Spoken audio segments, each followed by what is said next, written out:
You're watching Hot Wok Academy. My name is Ming Jin Tong, and I want to help you master your kitchen. Let's cook.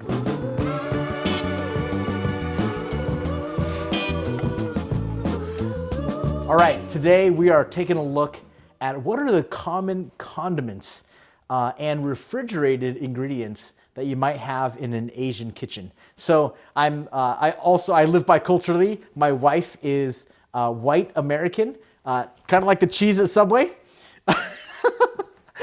And we also have all the standard condiments that you might find in a North American kitchen.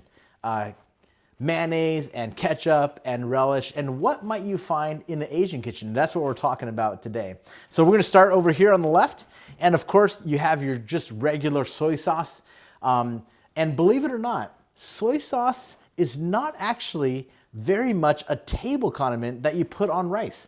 That's kind of an American thing that you do at a Chinese restaurant. Soy sauce is mainly a cooking ingredient, although sometimes we will make different dips from soy sauce, so I have included that. This here is black vinegar. This is a great tasting, very tangy and a deep, rich flavor.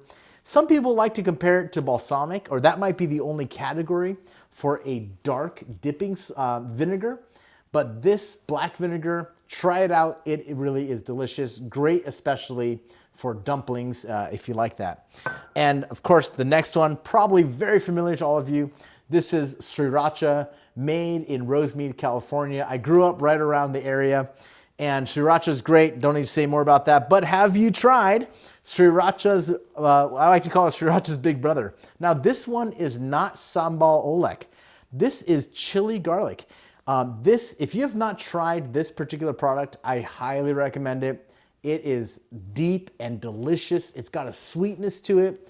It is spicy, just a great condiment to have on hand. And boy, this one might be the king of the condiments. This is Laukanma spicy chili crisp. I was talking with a chef from China who was visiting the US.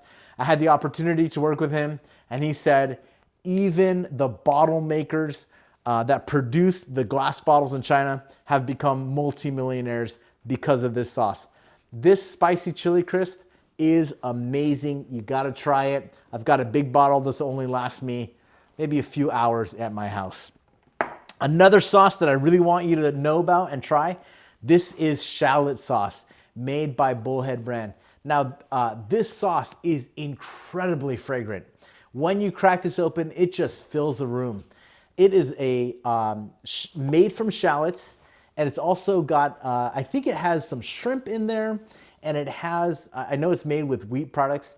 This is fantastic as a topping. You can add it to your soups. You can put it right on your other dishes that you're eating. You can also cook with this ingredient. But if you've not tried shallot sauce before, definitely get a bottle as big as you can get. You're gonna love this stuff. This is Korean goju chili paste, gochujang, and I'm sure many of you had it before. It's savory, it's a little bit sweet, very fermented, great chili, not too much heat. It's just a great product to have and have around with you. This one is chili paste with garlic. Now, I did not have broad bean paste, which is normally what you would have, but this is a good substitute for it. This particular flavor has a very fermented flavor profile. It is quite spicy, a little bit oily, a great condiment, as well as a cooking ingredient. So mostly as a cooking ingredient, added to different braises. This here is definitely just a condiment, not one that you cook with. This is fermented tofu. You can find this at almost any Asian grocer. The flavors in here are so complex.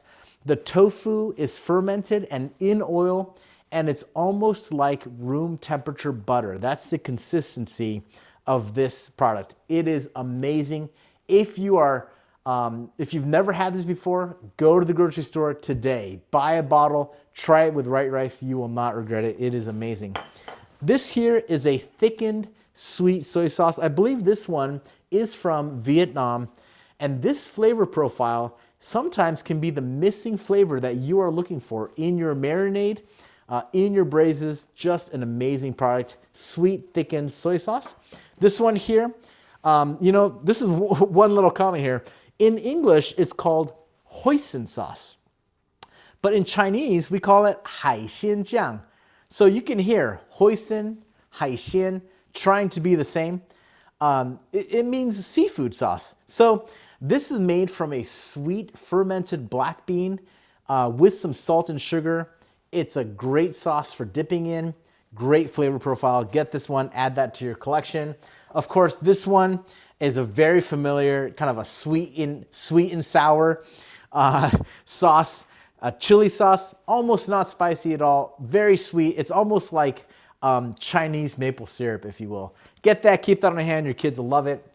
This is a Japanese style mayonnaise. It's called Kewpie. When we were growing up, we went to Taiwan all the time. This is the mayonnaise that we grew up with in Taiwan. This mayonnaise is a little bit savory and a little bit sweet. If you've not tried it before, it's an amazing mayonnaise. Definitely recommend that you get this one here. Just 3 more here. This is furikake. This is a Japanese product. It is a mixture of seaweed, bits of dried fish, some MSG, some salt, sesame seeds, lots of different kinds of furikake. What you can do is you can sprinkle this on hot white steamed rice. What an amazing snack. This stuff is an amazing condiment. Of course, sesame seeds, you all know about those. Keep those around. Here we have some white pepper. Now, pepper goes through different stages. It is black, it is red, it is white. And in this stage, the white pepper has a very aromatic, very strong flavor. Highly recommend that you get some white pepper. Sprinkle it on your foods, try it out. It's really, really delicious. And lastly, for a cooking ingredient, refrigerated, this is homemade schmaltz. Now, you might think schmaltz, now that's a Jewish or a Yiddish word. And it's rendered chicken fat. We call it in Chinese, 鸡油, chicken oil. You can take chicken skins, put it on a pot, low heat, and just let that render out. And you'll pour off this amazing golden oil, which you can then use as an oil for cooking. You can drizzle it on white rice. It really is amazing. So here you go. These are all of the different condiments that I would recommend that you get. And again, collect them one by one, taste them as you get them. Try them on different food items that you've never tried before and see what you come up with. Learn to understand all the different flavor profiles, add to your collection, and our goal is to get this knowledge embedded into who we are so that we have instincts around Asian cooking. Thanks for joining us.